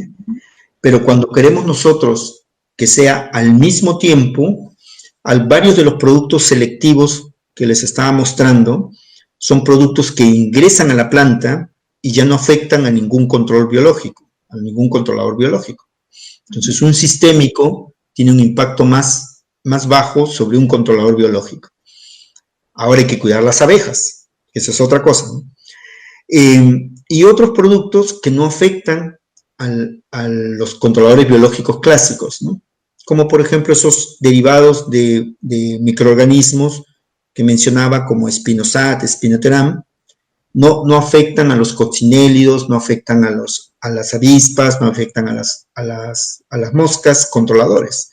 Entonces, sí hay productos que respetan mucho la fauna benéfica, ¿no?, y esos generalmente se indica en la etiqueta, ¿no? Pero hay otros productos que sí matan todo lo que haya, ¿no? Bien, ingeniero, pregunta para usted. Dice, ¿cuál es la temperatura promedio para este cultivo? ¿A cuántos metros sobre el nivel del mar mínima y máxima se puede producir este producto? Dice. A ver, veamos cómo le respondo, ¿no? Porque eso es una pregunta más de producción, ¿no? ¿Bien? Mi área es sanidad, ¿no? Palto Hass, ¿no? Se produce, ¿no?, hasta los 2000 metros sin problemas, sobre todo por el factor temperatura, ¿no? Las temperaturas críticas que se deben cuidar es en el momento en que florea, ¿ya? Porque por debajo de los 15 grados la flor, ¿ya?, no logra cuajar, ¿ya? Uno, por la baja actividad de los polinizadores, y otro, porque el polen no es viable por debajo de esas temperaturas, ¿ya? Entonces, tomando esos dos puntos en consideración, a altitudes muy altas, no se va a poder producir palto, ¿ya?, principalmente porque está asociado con las bajas temperaturas, ¿sí? Y por debajo, en zonas en las cuales la floración del palto coincida con temperaturas ambientales por debajo de los 15 grados, vamos a tener problemas en la fructificación, ¿no? Correcto. Vamos entonces rápidamente con otra pregunta del ingeniero Juan Carlos Cabrera La Rosa, hoy nuestro expositor, en la charla virtual sobre manejo integrado de plagas en el cultivo de palto. Pregunta, ¿cuándo se debe hacer la poda en un palto en producción? O sea, voy a dirigirlo no hacia podas de formación, sino hacia podas de sanidad, ¿ya? Que son dos cosas diferentes. Se poda para propiciar las futuras ramas que van a formar los frutos, y se poda para eliminar los problemas, ¿ya? Después que se ha terminado la cosecha, ¿no?, ahí debe ingresarse con ambos tipos de podas. La poda que elimina ramas infestadas, porque no están en producción y no es necesario gastar en productos, ¿no?, y las podas que van a ayudar a que se formen las nuevas ramas, ¿no? Entonces, el punto crítico es después del periodo de cosecha, entrar con las podas que me permitan a mí crear la nueva arquitectura de la planta para la siguiente campaña, ¿no? Perfecto. La pregunta siguiente para usted, ingeniero, dice, ¿sería bueno que haga más manejo integrado de plaga en diversos cultivos en todo el Perú? Sería excelente. Es un comentario. Claro. Yo estoy completamente de acuerdo, ¿no? Por ejemplo. ¿No? Y aquí otra pregunta, ingeniero, ¿cómo influye la fertilización en el control de plagas? ¿La fertilización? Ajá, en el control de plagas. Ya. Todo exceso de nutrientes. ¿Alguna vez has soñado con diseñar o desarrollar cosas increíbles para la web? Comienza, bueno, ¿no?, a gastar energía, ¿no?, en estructuras que son apetecibles para el insecto. Por ejemplo, excédanse en nitrógeno y lo que van a tener es problemas de picadores chupadores, moscas blancas, pulgones, ¿ya? Entonces, la fertilización indirectamente, ¿no?, lo que va a generar es un problema de plagas si es que no se conocen bien los requerimientos nutricionales. ¿Necesitas una página web profesional ganadora? ¿Ya? Ahí sí hay que manejar bien de la mano, ¿no?, qué sistema estamos utilizando nosotros para colocarle los nutrientes, las cantidades, la calidad de esos productos. Todos esos puntos son importantes para que, ¿no?, desde el punto de vista sanitario pueda ayudar a eso. Bien, gracias. Estamos ya llegando a la parte final de la rueda de preguntas, hoy con nuestro especialista, el expositor, el ingeniero Juan Carlos Cabrera La Rosa, PhD de la Universidad Privada Antenor Orrego UPAO. Hoy con nuestro tema manejo integrado de plagas en el cultivo de palto. Pregunta, ingeniero, ¿las querezas se controlan de manera efectiva con microorganismos eficaces y se obtiene muy buenos resultados? ¿Es correcto lo dice? No estoy seguro si se están refiriendo como microorganismos eficaces a aquellos que están, que se colocan a nivel del suelo, ¿no? Para promover el crecimiento de las plantas, o aquellos que están asociados a lo que es la absorción de nutrientes, ¿no? Pero querezas normalmente ocurren, ¿no? Bajo dos condiciones, ¿ya? Ausencia de lluvias, que en este caso para nosotros significa costa, ¿no?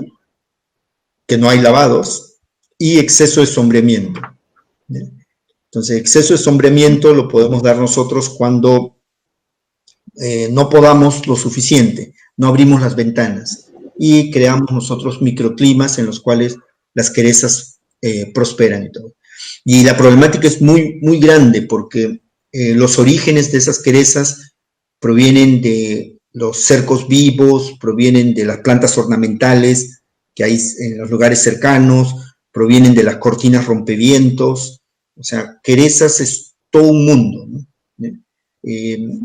No es incluso de los viveros. Cuando en los viveros no se maneja querezas, llevan el plantón y llevan la quereza, ¿no? Y en los primeros años no lo ven, y después de años, ¿no? Lo pueden encontrar y todo. Entonces, no sé si los microorganismos eficientes, ¿no? Podrían ser un factor como para poder regular a las querezas, ¿no?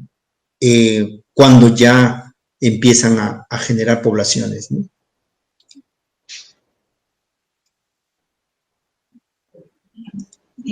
Siguiente pregunta, ingeniero. Dice, hace un año planté paltos y los tallos estaban verdes, pero ¿con qué se debe esa coloración? Hay que analizarlo, porque el palto, a medida que se va lignificando, se vuelve de un color marrón, marrón oscuro, pero un color negro puede significar un daño vascular. Entonces, lo que hay que hacer es analizar y ver si la planta está brotando. Ahora, un negro puede estar simplemente por excesos de fumagina, ¿no? Hay que analizar bien si eso se puede raspar y es algo superficial o eso es algo interno, ¿no? Porque si es algo interno y comprometió el tallo principal, esa planta ya está anulada para producción, ¿no? Bien, la penúltima pregunta, ingeniero, dice, ¿el Matrinet tiene algún efecto significativo sobre Fiorinia? Tiene no escuché muy bien. Efecto, dice, significativo sobre Fiorinia. O sea, logro escuchar cuando dice efecto significativo sobre Fiorinia, pero la primera parte no lo logré escuchar. Voy a volver. La pregunta en sí, ingeniero, es, ¿el Matrinet tiene algún efecto significativo sobre Fiorinia? ¿El Matrine?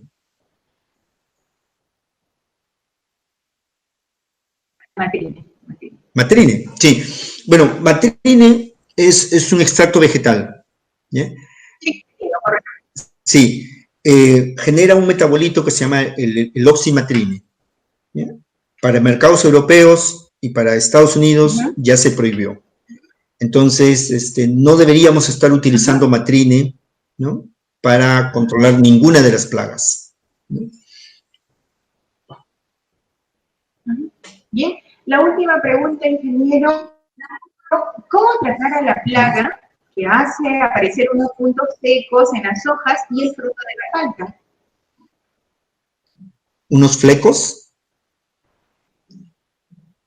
Unos puntos secos en las hojas y el fruto de la palta. Puntos secos, no sé si está hablando de hongos, porque hay unos hongos que causan el secamiento en hoja y en fruto, ¿ya?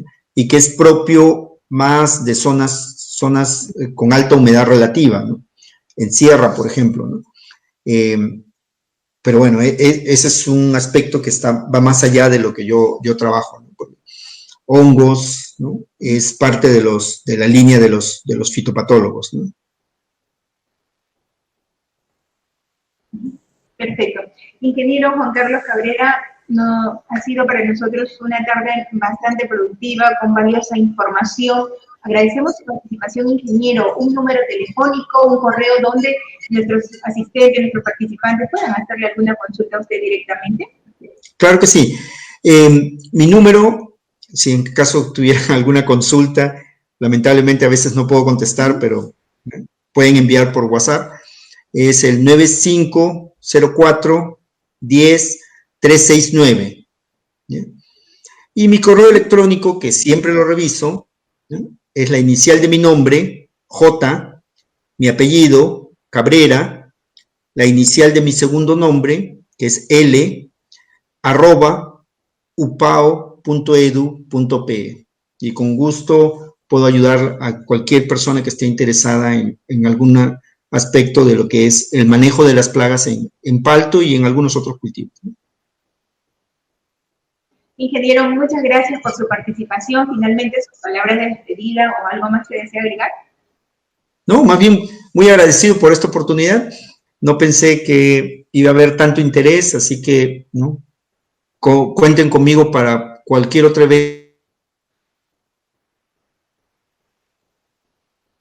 evento que... Bien. Correcto, ingeniero, muchas gracias. A ustedes también, amigos, muchas gracias por acompañarnos en esta tarde. A nombre del Servicio para el Desarrollo Integral Rural Civil, a nombre de nuestro director ejecutivo, ingeniero Juan Serna Espinosa, les agradecemos por la confianza depositada en nuestra organización y los invitamos a participar con sus comentarios, sugerencias e inquietudes, a marcar nuestras líneas 944-95-67-16 o el 962-11-86-28 también. Están invitados a visitar nuestra página web. Allí pueden encontrar los audios, todos los webinars, las diapositivas de los profesionales, todo el trabajo que hacemos en la organización, tanto en el distrito de Mono como en la subcuenca de Río Loco. Por favor, todos están invitados. Nuestra página es www.cedir.org.pe. Muchísimas gracias. Hasta una próxima charla virtual. Bonita tarde. Gracias, ingeniero. Hasta luego. Cuídense. Hasta luego, Juliana. Hasta luego.